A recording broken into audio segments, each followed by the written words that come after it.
The old man's voice barely rose above a whisper. Rainwater dripped from the edge of his worn coat onto the polished marble floor of the bank. His hands trembled as he carefully unfolded a check that had already become soft around the edges from being held too tightly. Across the counter, the young teller glanced at it. Then she laughed. Not a polite laugh. The kind that makes an entire room look up. Several customers turned. A few employees exchanged amused looks. The old man stood frozen. Embarrassment settled across his face. "Hey," the teller said, shaking her head. "Do you even know how much money this check is worth?" The old man swallowed. "My wife is sick," he said quietly. "I just need to cash it." The teller looked at his muddy shoes, his soaked clothes, his weathered face. Then she looked back at the check and laughed again. What happened next would leave an entire bank speechless. Because before the day was over, the owner of that bank would walk through those same doors, and things would change. Before we go deeper into this story, let us know in the comments where you're watching from. We'd love to hear from you. And don't forget to hit that subscribe button so you never miss any of our upcoming videos. Now let's go back to the beginning. Samuel Carter was 78 years old. Time had not been gentle with him. The deep lines across his face told stories most people would never hear. Stories of hard work. Stories of sacrifice. Stories of losses that never completely healed. Every morning before sunrise, Samuel would quietly leave the small house he rented on the edge of town. Calling it a house was generous. It was a tiny place with peeling paint, an aging roof, and a porch that creaked whenever someone stepped on it. But to Samuel and his wife Martha, it was home. Home was the one thing life had not managed to take from them. Inside that house was the only person Samuel cared about more than himself. Martha, his wife of 53 years, his best friend, his reason for waking up every morning. In recent years, age had stolen much of Martha's strength. Walking had become difficult. Breathing had become difficult. Even simple tasks now exhausted her. The medications she needed seemed to become more expensive every month. And despite everything Samuel did, there were days when he simply could not afford all of them. Samuel never complained. He simply worked harder. Most people in town knew him as the old man who could fix almost anything. A broken bicycle, a damaged lawnmower, a squeaky fence, a faulty door hinge.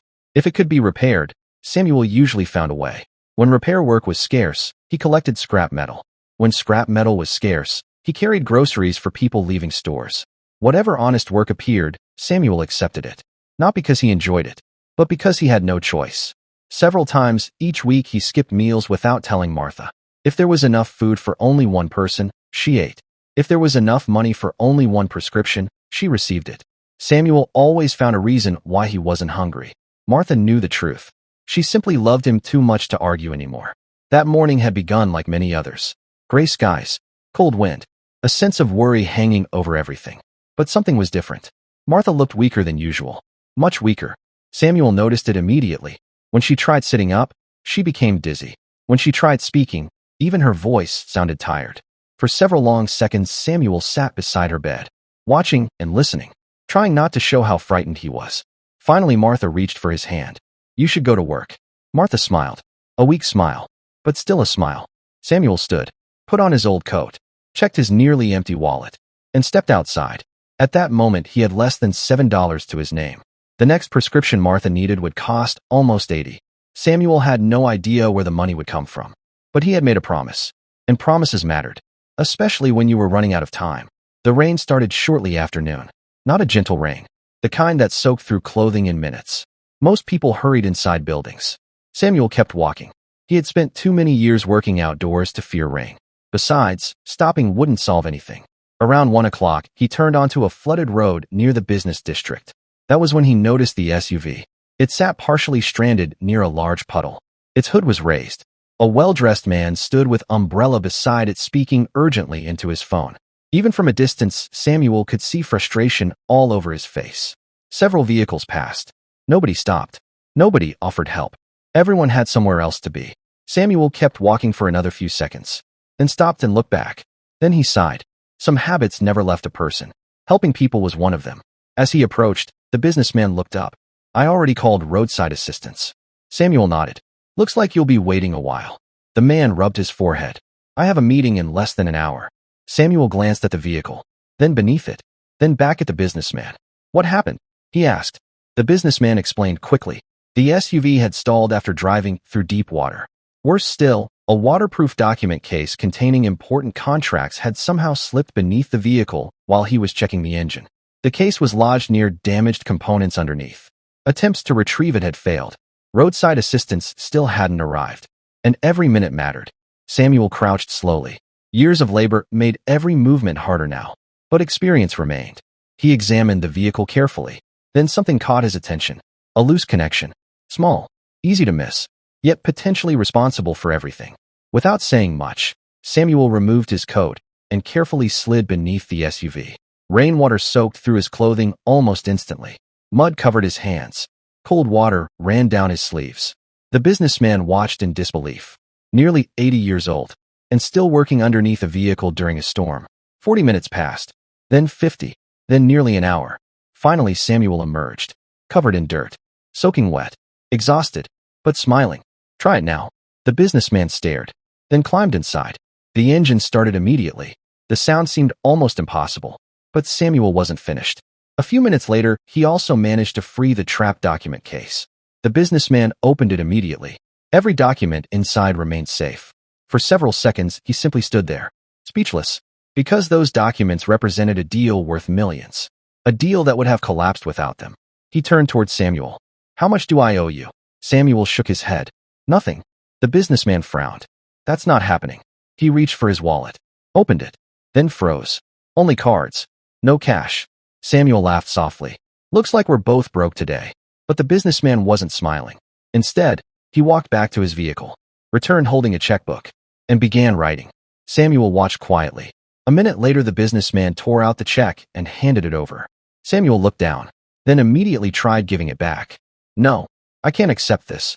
I helped you wholeheartedly." The businessman insisted. "It's too much." Samuel still refused to accept it. "Trust me, you deserve it." The businessman said to him, "I can't take this."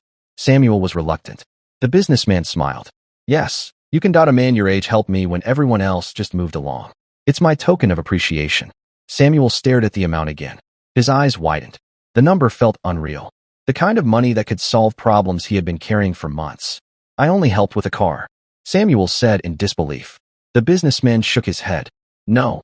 He pointed toward the recovered document case. "You saved far more than a car." For a moment, neither man spoke. Then Samuel quietly told him about Martha, about the medication, about the bills, about the fear he carried every day. When he finished, his eyes had filled with tears. The businessman placed the check firmly into Samuel's hand. Sometimes kindness deserves more than thanks. Samuel lowered his head, unable to speak. For the first time in months, he felt hope, the kind that changes how the world looks, the kind that makes impossible things seem possible again. Clutching the check carefully against his chest, Samuel thanked the businessman one final time and started walking toward the nearest bank. He had no idea that before sunset, that same check would change far more than his finances. It would change his entire life. Samuel held the check inside his coat the entire walk to the bank. Not because he was afraid someone would steal it, but because he was afraid it might somehow disappear. He was still in disbelief. Every few minutes he reached inside his coat pocket just to make sure it was still there. The rain continued falling. Cars rushed past. People hurried beneath umbrellas. But Samuel barely noticed any of it. For the first time in a very long time, his thoughts were somewhere else. He was thinking about Martha, thinking about her medicine, thinking about the relief on her face when he returned home and told her they would not have to choose between food and prescriptions today. He imagined taking her to the pharmacy. He imagined buying every medication the doctor had recommended. He imagined hearing her laugh again. The simple thought made him smile. Nearly 40 minutes later, Samuel stopped in front of a large building downtown. Whitaker National Bank. The polished glass exterior reflected the gray afternoon sky. Inside, warm lights glowed behind spotless windows. Samuel looked down at himself. His coat was soaked. Mud stained his pants. His shoes looked older than some of the people walking through the front doors. For a moment, he hesitated. Then he remembered Martha and walked inside. The difference between outside and inside felt immediate. Warm air, bright lights, clean floors, the faint scent of coffee. People sat comfortably in waiting areas checking their phones or discussing business. Most barely glanced at him. A few did. Their eyes lingered slightly longer than necessary. Samuel had grown used to those looks years ago. The look people gave when they decided what you were worth before hearing your name. Ignoring them, he approached the nearest teller station. Behind the counter sat a young woman with perfectly styled hair and an expression that suggested she had somewhere more important to be. Her name tag read, Vanessa Brooks. Samuel offered a small smile. "Good afternoon," he greeted. Vanessa glanced up briefly. "Account number?" she asked, uninterested. "I don't have an account here," Samuel answered. Her fingers paused above her keyboard. "Of course, paupers like you wouldn't. So what do you need?" Vanessa spoke with a rude tone. "I need to cash a check," Samuel said to her, ignoring her response. Vanessa extended her hand without looking at him. Samuel carefully unfolded the check and placed it on the counter. At first, she barely paid attention. Then she looked at the amount. Her eyes narrowed. She looked again. Then she looked at Samuel. Then back at the check. A strange smile appeared on her face. Not a friendly smile. The kind that appears when someone thinks they have discovered something amusing. "Where did you get this?" Vanessa asked. Samuel blinked. "A gentleman gave it to me." Vanessa stared, then laughed loudly. The sound echoed across the lobby. Several customers looked over. Two nearby employees exchanged curious glances. Samuel felt heat rise into his face. Vanessa shook her head. "Come close. This check is for $10,000. Who in the world would give this to a lowlife like you?" The way she said it made the number sound ridiculous, like it belonged in a joke. Samuel nodded. "Yes, ma'am. I was gifted by a kind man." "You didn't steal this?" Vanessa asked him. "I helped him," Samuel responded. Vanessa laughed again, even louder this time. Now more people were watching. The attention made Samuel uncomfortable. He shifted his weight slightly. "My wife is sick," he explained quietly. "I really need to cash it." Vanessa leaned back in her chair. "You expect me to believe someone gave you $10,000 for helping them?" Samuel opened his mouth, then closed it. He wasn't sure how to answer that, because honestly, he still found it hard to believe himself. A customer standing nearby smirked. Another whispered something to the person beside him. More eyes turned towards Samuel. The room suddenly felt smaller. Vanessa picked up the check, holding it between two fingers, like it might be contaminated. "What kind of help can you give? What use could you be?" Vanessa said to him. "Please, just help me cash the check," Samuel pleaded. "Did someone lose it?" Vanessa asked. "No," Samuel responded. "Did you steal it?" Again she asked. The question landed harder than Samuel expected. His shoulders sagged slightly. "No, ma'am." For a brief moment, Vanessa's expression hardened. Then she pressed a button beneath her desk. A few seconds later, a man in an expensive suit emerged from an office overlooking the lobby. His name badge read, Richard Collins, branch manager. Richard approached with the practiced confidence of someone accustomed to being the most important person in every room. "What seems to be the problem?" he asked. Vanessa handed him the check. "This gentleman says someone gave him $10,000. Richard glanced at the amount, then looked at Samuel. His eyes traveled from Samuel's worn coat to his muddy shoes. The judgment was immediate. "What exactly happened?" Richard asked. Samuel explained everything. The stranded vehicle, the businessman, the documents, the check. As he spoke, Richard's expression remained unchanged, dismissive, as though he had already made up his mind that Samuel was not worth it. When Samuel finished, Richard handed the check back, without even attempting verification. "I don't believe you." Samuel blinked. "Sir, I said I don't believe you." The lobby had grown noticeably quieter. People were listening now. Richard crossed his arms. "Do you understand how many fraud attempts we deal with every year?" Samuel nodded slowly. "I understand. No one in their right senses would give you this kind of money. You deserve scraps and crumbs." Samuel stared at him. The words felt unreal. "You can verify the account," Samuel pleaded. "No." Richard the manager refused. Samuel felt something sinking inside him. A feeling he recognized. The feeling of being judged before being heard. "My wife needs medicine." His voice sounded smaller now, almost tired. "I just need the check cashed." Richard sighed dramatically, as though Samuel had become an inconvenience. Then he turned toward the security desk. "Can someone escort this beggar outside?" The sentence stunned Samuel. Outside. For a moment, he thought he had misunderstood. "I haven't done anything wrong." Richard looked directly at him. "Then you won't mind leaving." The humiliation hit harder than the accusation. Because Samuel wasn't angry. He was embarrassed. Embarrassed that everyone was watching. Embarrassed that people were staring. Embarrassed that he had allowed himself to believe things might finally get better. "Please," he pleaded. The word escaped before he could stop it. "Just verify the check." He kept pleading, holding the check in his hand, stretching it to them. Richard shook his head. "Get out of here, thief." A few seconds later, footsteps approached. Samuel turned. A young security guard stood nearby. Unlike everyone else, the guard's face showed no amusement, no judgment. No irritation. Only discomfort. As though he hated being part of this. Remove him from the building. Richard ordered. The young guard hesitated. Only briefly. But Samuel noticed.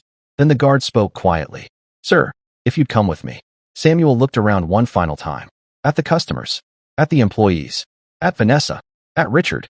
No one seemed interested in helping. No one seemed interested in asking questions. They had already decided who he was.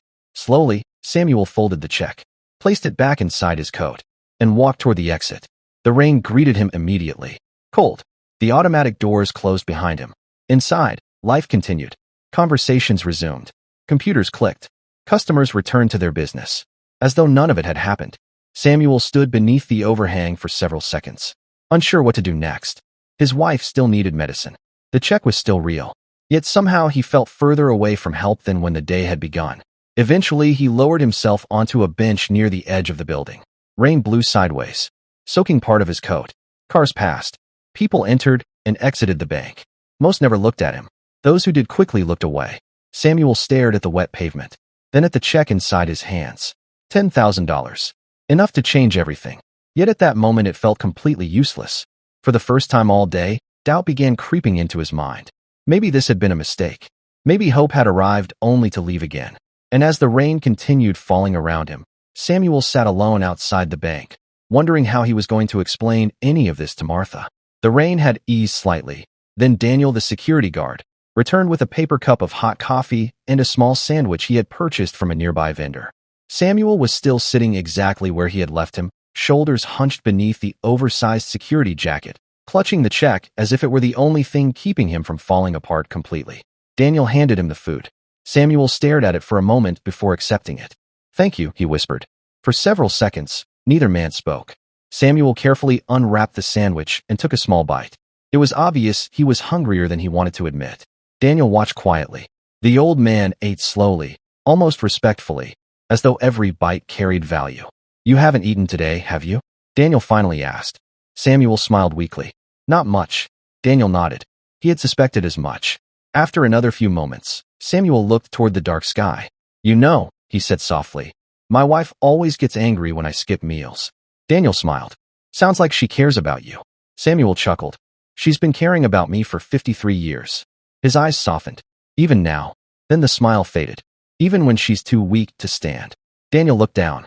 He could hear the pain hidden beneath every word. Samuel wasn't worried about himself. Everything he had done today had been for Martha. Everything. The long walk. The rain. The humiliation. The waiting. All of it. For her. My wife wasn't always sick, Samuel continued. She used to be the strongest person I knew. He stared into the distance. When we were younger, she worked 2 jobs while raising our son. A faint smile crossed his face. She never complained. His voice became quieter. When money was tight, she'd pretend she wasn't hungry so the rest of us could eat. Daniel listened carefully. Something about Samuel reminded him of his own father. The same quiet strength. The same determination. The same willingness to suffer silently for people he loved. Now it's my turn, Samuel said. My turn to take care of her. He swallowed. But lately, his voice broke. Lately, I feel like I'm failing. Daniel didn't know what to say, so he simply sat beside him. Sometimes people didn't need solutions. Sometimes they just needed someone willing to listen. Several minutes passed. Inside the bank, employees moved around normally. Customers came and went. The world continued turning. Yet neither Samuel nor Daniel knew that everything was about to change. At that exact moment, nearly 20 miles away, a black luxury sedan was moving through downtown traffic. Inside sat Ethan Whitmore, 34 years old, Chief Executive Officer of Whitmore National Bank, one of the youngest banking executives in the country. His success story had been featured in magazines. Financial newspapers called him a visionary. Investors praised him. Competitors feared him. Employees admired him. But very few people knew the private burden he carried every day. For nearly 15 years, Ethan had been searching for someone. Someone he never stopped thinking about. Someone he never stopped hoping to find. His grandfather, Samuel, the man who had practically raised him. The man who disappeared after a tragic family accident many years earlier. An accident that changed everything. When Ethan was 19 years old, his parents had been involved in a devastating highway collision during a family trip. His father died instantly. His mother survived only a few weeks afterward. The tragedy shattered the entire family. In the months that followed, grief affected everyone differently. But it affected Samuel the most. The loss of his only son broke something inside him.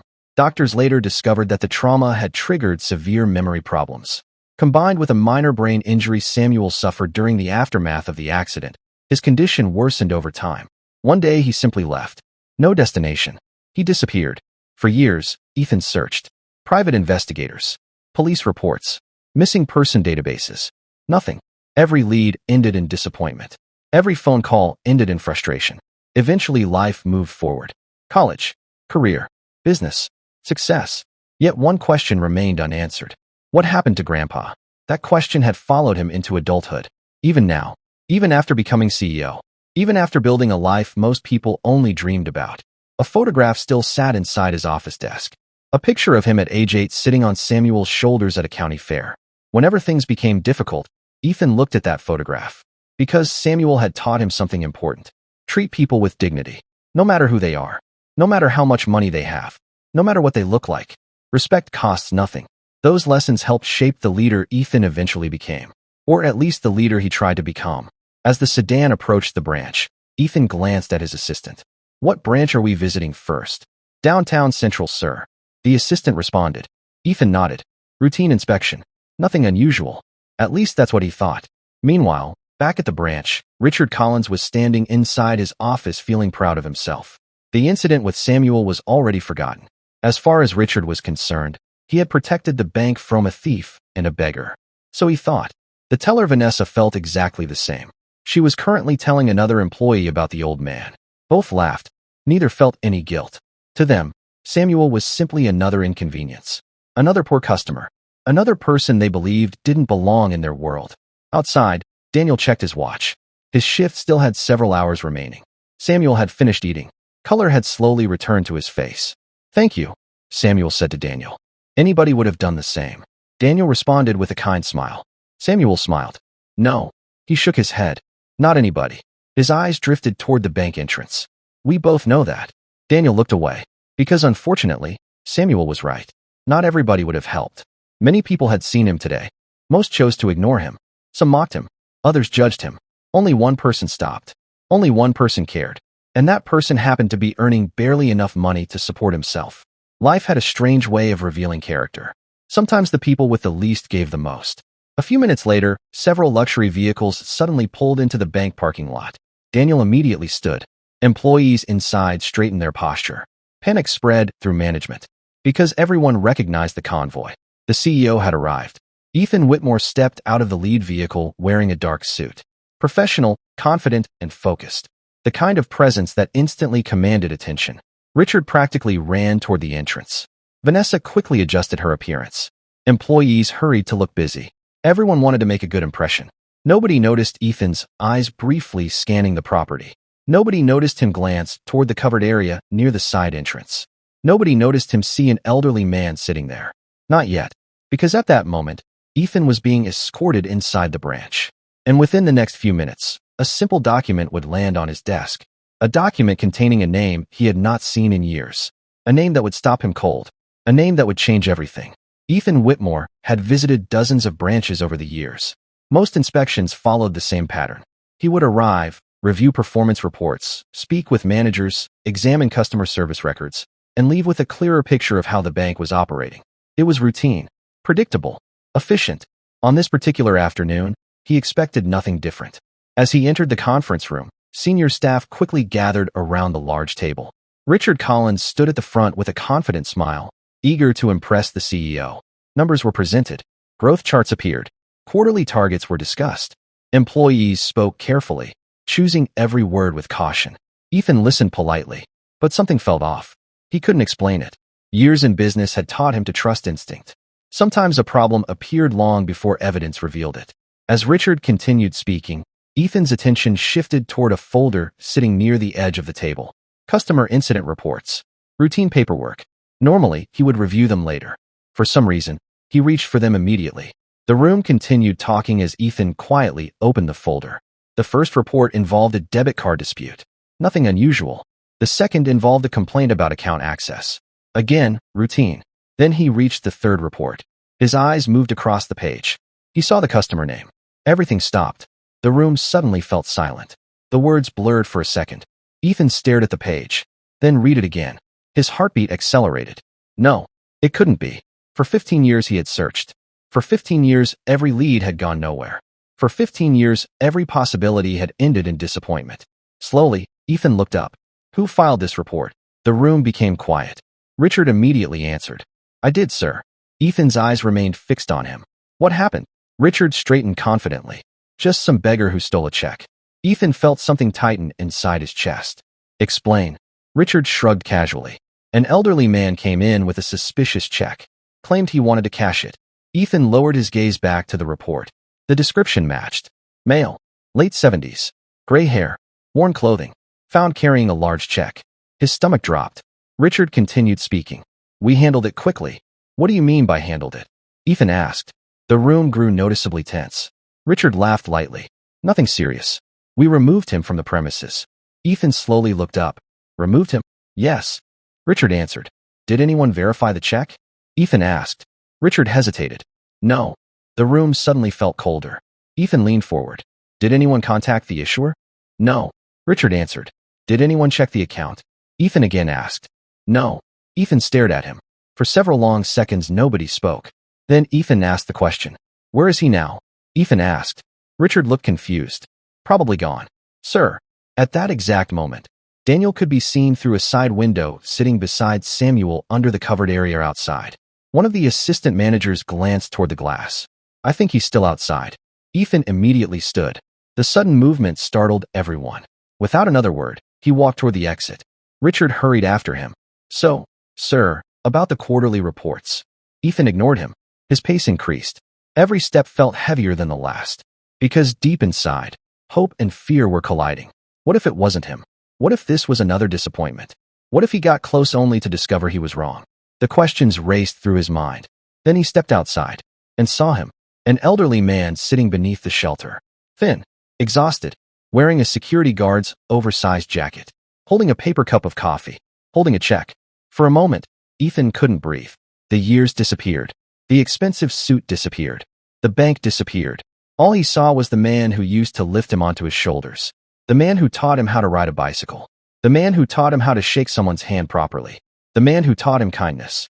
Life had clearly been difficult, but it was him. Ethan knew immediately. His eyes filled with emotion. Grandpa. The word escaped before he realized he had spoken. Samuel slowly looked up. Confusion crossed his face. Daniel turned toward the voice. Neither of them understood what was happening.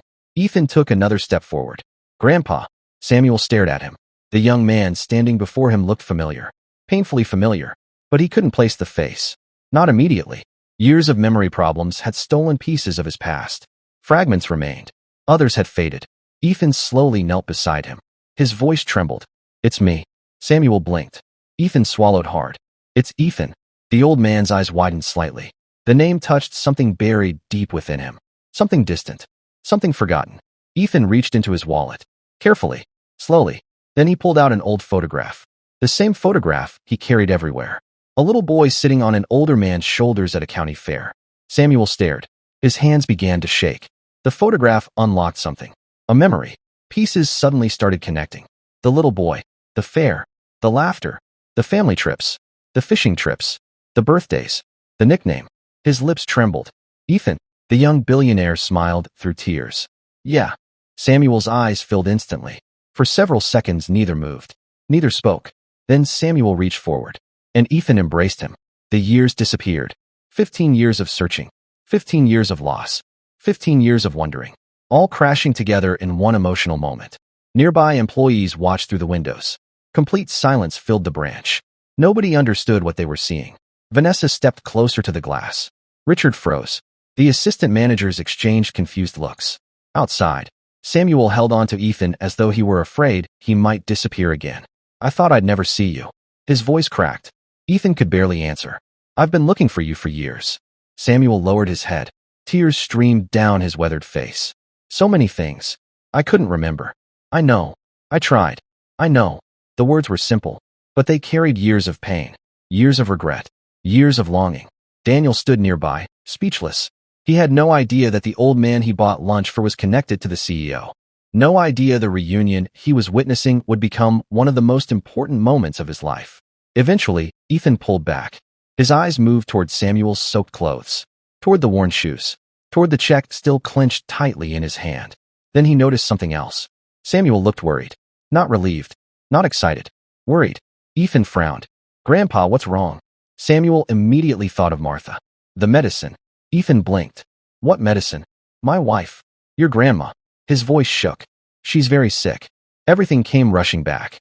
The reason he had come to the bank. The reason he had endured the humiliation. The reason he had waited in the rain. He explained everything. The businessman. The broken vehicle. The check. The teller. The accusations. The manager. The humiliation. The rain. The waiting. Every word made Ethan's expression darker. By the time Samuel finished, Ethan wasn't just emotional. He was furious. Not because his grandfather had been insulted. Any customer deserved respect. Any human being deserved respect. What angered him most was that his employees had ignored every principle the bank claimed to stand for. They judged a man based solely on appearance. They never verified the facts. They never showed compassion. And they threw a 78-year-old man into the rain. Ethan slowly stood.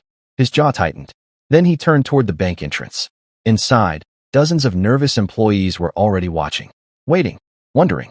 And for the first time all day, Richard Collins felt genuine fear. Because he suddenly realized the old man they had mocked wasn't just another customer. He was family. And whatever happened next was going to change everything. The moment Ethan turned toward the bank entrance, everyone inside could feel the atmosphere change. Minutes earlier, employees had been nervous because the CEO was conducting an inspection. Now they were nervous for an entirely different reason. Through the glass doors, Richard Collins watched Ethan approach with a calm expression that somehow felt far more frightening than anger. Years in management had taught Richard that shouting could be survived. Calm disappointment was often far worse. The doors opened. Ethan stepped inside. Silence followed him. Nobody moved. Nobody spoke. Vanessa suddenly felt her stomach tighten. For the first time all day, she began replaying her interaction with Samuel. Every word, every laugh, every dismissive comment. At the time, it had seemed harmless. Now it didn't. Not at all. Ethan walked directly into the center of the lobby. His eyes moved slowly across the room. Customers had stopped what they were doing. Employees stood frozen behind their stations. The entire branch seemed to be holding its breath. Finally, Ethan spoke. Who was the first person that interacted with Mr. Samuel? His voice wasn't loud. It didn't need to be. Vanessa reluctantly raised her hand. "I was." Ethan looked at her. "Come forward." Vanessa swallowed hard. Her legs suddenly felt heavy. She stepped away from her station and approached. Ethan studied her face. Not with hatred, not with anger, with disappointment. And somehow that felt worse. "Did you verify the check?" Vanessa hesitated. "No." "Did you attempt to verify the account?" "No." "Did you contact the issuer?" "No." Ethan nodded slowly. "Did you have any evidence that the check was fraudulent?" Vanessa couldn't answer. Because the truth was simple. She didn't. She had made assumptions. Nothing more. Ethan waited. Eventually, she lowered her head. "No." The silence deepened. Then Ethan asked another question. "What made you believe he was a fraud or a beggar?" Vanessa froze. The answer was obvious. Too obvious. His clothing. His appearance. His age. The way he looked. But saying those words out loud would reveal exactly what everyone already suspected. She had judged him before speaking to him. Before helping him. Before verifying anything. Ethan already knew. Everyone did. Vanessa remained silent. And that silence answered the question. Ethan shifted his attention toward Richard. "What about you?" Richard immediately straightened, trying to recover control. "Sir, I was acting in the bank's best interests." Ethan stared at him. "Were you?" Richard nodded. "Absolutely." Ethan stepped closer. "Tell me exactly what procedure you followed." Richard's confidence began to crack. "Well," he paused, because there wasn't much to explain. No verification. No investigation. No phone calls. No account review. Nothing. Just assumptions. The realization spread across the room. Employees who had remained silent earlier now looked uncomfortable. Several of them remembered seeing Samuel. Some had even noticed how polite he had been, how desperate he had seemed. Yet nobody stepped in. Nobody challenged management. Nobody asked questions. Ethan finally broke the silence. "My grandfather sat outside this branch in the rain for hours." His voice remained controlled. "My grandfather begged for help." The room became even quieter. "My grandfather asked only one thing." Ethan lifted the check. "Verify this." He looked around. That's all he asked. Nobody met his eyes. Instead, he was mocked, humiliated, accused. The room felt smaller by the second, and he was removed from the property. Richard shifted uncomfortably. Vanessa looked like she wanted the floor to open beneath her. Then Ethan said something that struck every person present. If my grandfather had walked in wearing an expensive suit, would this have happened? Nobody answered, because everyone knew the answer. No, of course not. The problem wasn't the check. The problem wasn't procedure. The problem was appearance. Ethan slowly shook his head. My grandfather built engines for 30 years. Several employees looked surprised. He worked double shifts so his family could survive. Ethan continued. He spent his life helping people. His voice softened. And today, when he needed help, this branch failed him. The words landed heavily. Because they were true. Completely true. Ethan turned toward Vanessa. Her eyes were already red. Tears had begun forming. She looked terrified. But Ethan wasn't interested in humiliation. Humiliation had already happened. To Samuel, what mattered now was accountability. Vanessa, she immediately looked up. Effective immediately, your employment with Whitmore National Bank is terminated. The words hit like a hammer. Vanessa's face went pale. The room remained silent. Ethan continued. This decision is based on gross misconduct, failure to follow banking procedures, and behavior that violates our customer service standards. Vanessa looked devastated. But she didn't argue. Because she knew. Deep down, she knew. Then Ethan turned toward Richard. The manager's face tightened. He already suspected what was coming. Richard Collins. Richard swallowed. Effective immediately, you are removed from your position as branch manager. A collective gasp spread through the room. Several employees looked stunned. Richard opened his mouth. Sir, please. Ethan raised a hand. The manager fell silent. You threatened a customer without evidence. Ethan's voice remained calm. You ignored verification procedures. Another pause. You abused your authority. Richard's shoulders dropped. The fight left him instantly. Years of career advancement. Years spent building his reputation. Gone. In a matter of minutes. The consequences of one decision. One choice. One moment of arrogance. Meanwhile, Samuel sat beside Daniel. The old man wasn't concerned about revenge. He wasn't thinking about punishment. His mind remained focused on Martha. The medicine. Getting home. Making sure she was okay. That was all that mattered to him. Ethan took a deep breath. Then his expression softened slightly. Because there was still one more person he needed to speak to. One person whose actions stood apart from everyone else's. One person who had demonstrated exactly what the bank claimed to value.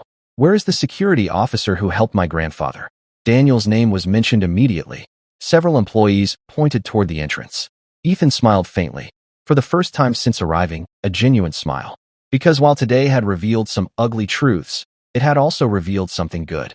One person had chosen kindness. One person had chosen compassion.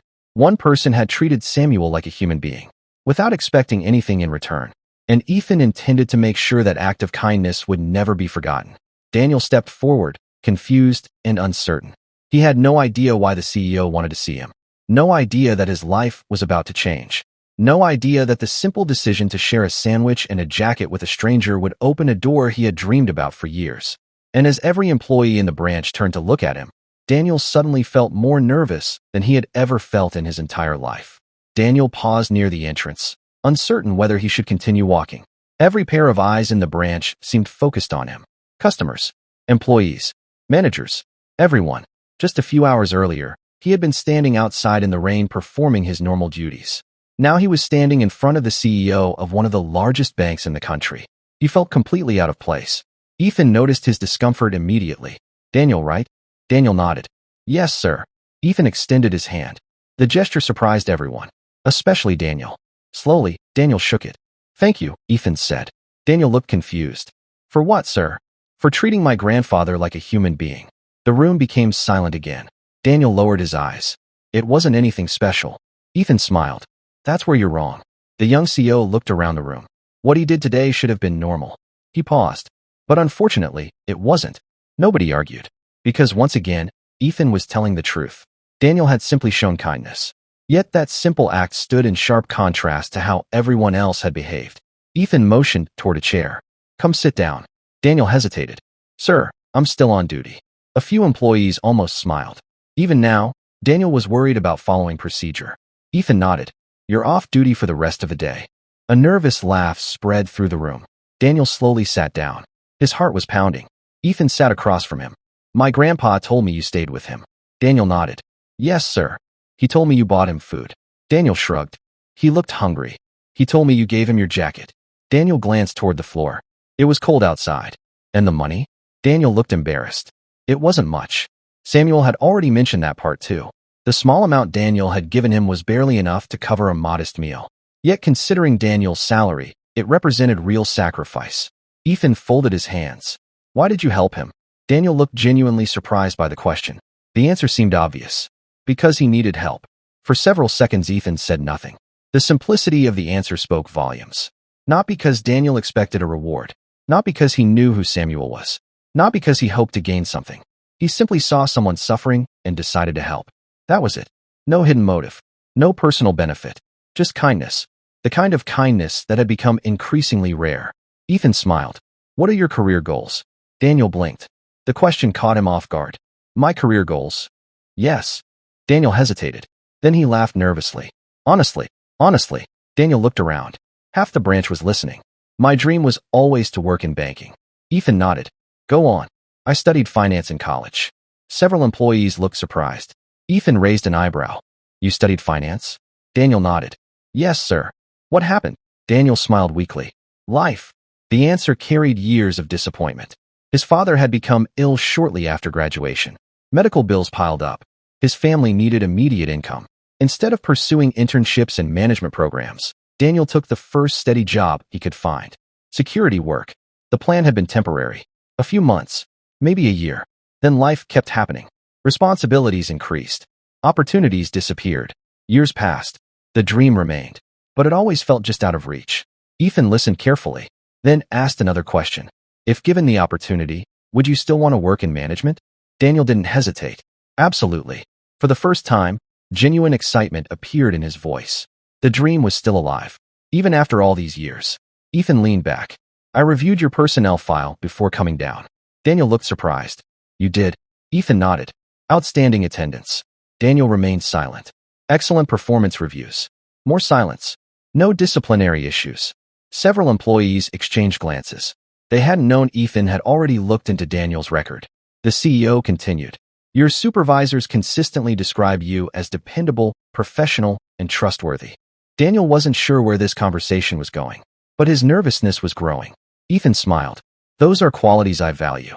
The room remained silent. Then Ethan stood, slowly, deliberately, and looked directly at Daniel. I'd like to offer you a position. Daniel blinked. A position? Ethan nodded. A management development position. For a moment, Daniel thought he had misheard. The words didn't seem real. A management development position. His dream. The thing he had wanted for years.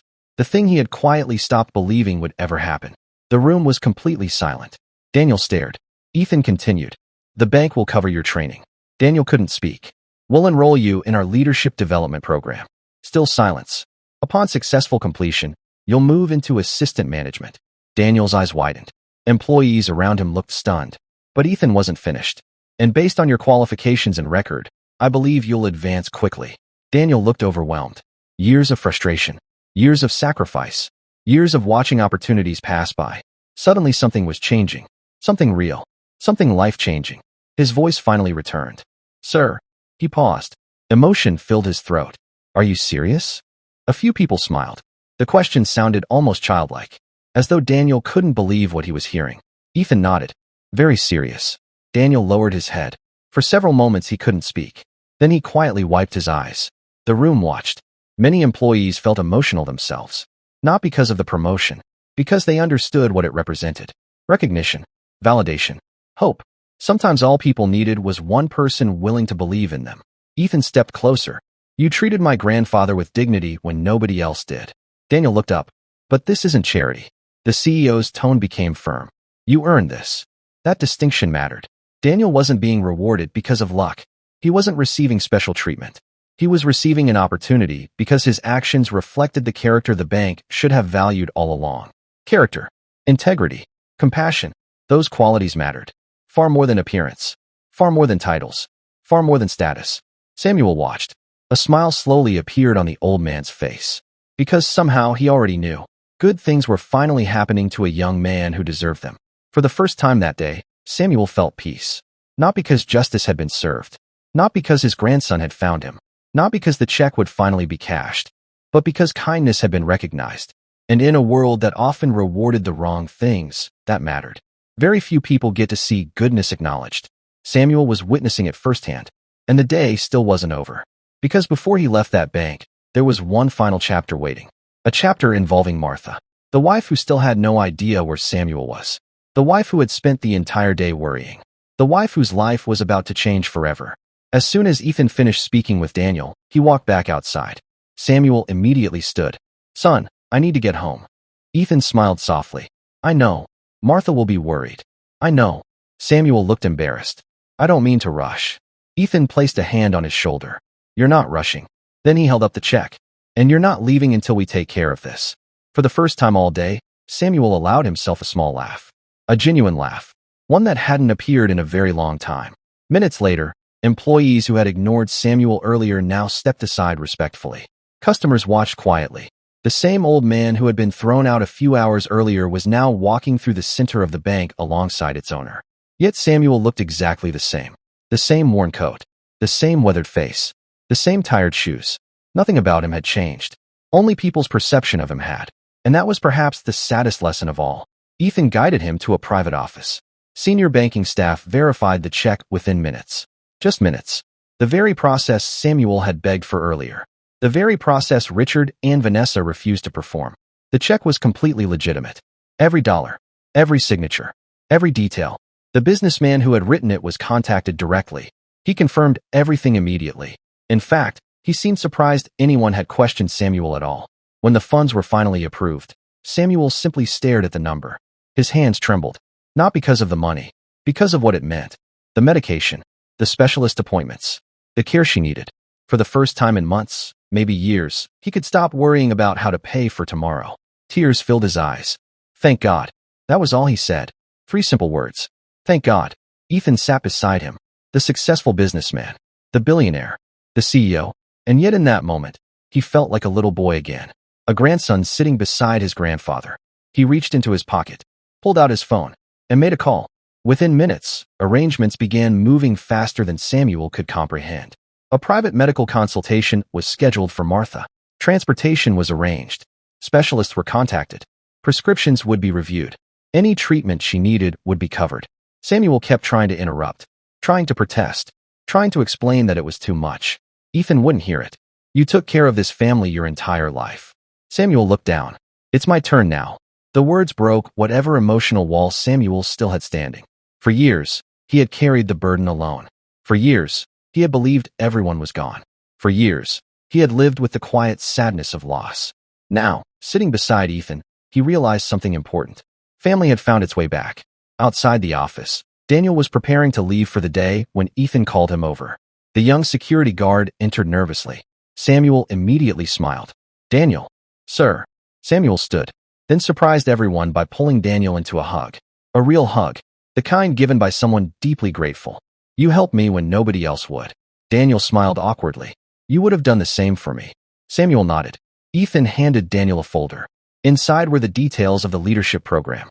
The salary increase. The benefits package. The training schedule. Everything. Daniel opened it. His eyes widened. Then widened again. The numbers seemed impossible. His new salary was more than triple what he had been earning. There was also a transportation allowance, professional development support, management mentorship, and a clear pathway toward branch leadership. For several seconds, Daniel simply stared. Then he looked up. "I don't know what to say." Ethan smiled. "You don't have to say anything." Daniel shook his head. "No." Emotion filled his voice. "I do." He looked toward Samuel. "If I hadn't gone outside." Samuel smiled. "But you did." Daniel lowered his head. And for the second time that day, tears filled his eyes. Because deep down he understood something. His life had changed because of one small decision. One act of kindness. One moment where he chose compassion instead of indifference. The kind of decision people make every day without realizing its significance. Later that evening, Ethan personally drove Samuel home. The journey felt surreal. Neither of them stopped talking. 15 years of lost time created endless stories to share. Memories, questions, laughter, regret, hope. By the time they arrived, darkness had already settled over the neighborhood. The small house looked exactly as Samuel had described. Modest, aging, simple, yet full of dignity. A porch light glowed softly near the entrance. Martha was waiting at the window. The moment she saw Samuel step out of the vehicle, relief flooded her face. Then she noticed Ethan. She froze. For a moment, she simply stared. Then her hand covered her mouth. The realization hit instantly. When the front door opened, nobody spoke. Words weren't necessary. The reunion said everything. Tears flowed freely. Years disappeared. Pain softened. Family became whole again.